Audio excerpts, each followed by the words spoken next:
Welcome Deep Gong aboard. Your learning journey starts now. Ever wonder who's really pulling the strings on the future of artificial consciousness? Forget dusty philosophy debates for a second.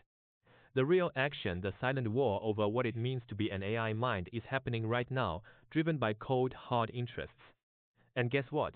By 2026, we've got a pretty good idea of who's in the game. So, why aren't we ranking these players based on whether they think AIs are conscious or not? Because that's the wrong question. It's like asking if a company supports gravity. It's fundamental to how they operate. This report looks at 6 ways institutions get dragged into the consciousness debate, whether they admit it or not.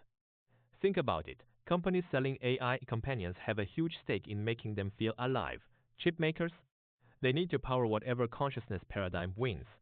Regulators? They're terrified of liability if an AI does something unexpected. Even universities funding research are taking sides by choosing which theories to explore. It's all about control, money, and avoiding blame. No one's betting on pure truth. They're betting on the future battlefield. Okay, so who are the heavy hitters in this consciousness cage match? First up, the model makers OpenAI, Anthropic, DeepSeek. They're pushing agents that act, not just talk.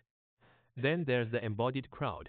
Google's Gemini Robotics, Nvidia's Isaac platform. They're building AIs with bodies, blurring the line between software and hardware. Don't forget the wild cards. Cortical Labs mixing human neurons with silicon. FinalSpark offering remote access to brain organoids. These guys are literally playing with life itself as a computational substrate. And let's not overlook the emotional ones. Replika and Character A are already selling companionship, forcing us to confront deep questions about attachment and manipulation. Finally, you have the rule setters, the ones creating indicators, welfare protocols, and safety standards. These aren't just companies, they're becoming the new power centers in the AI world. Now, how did we figure out this list?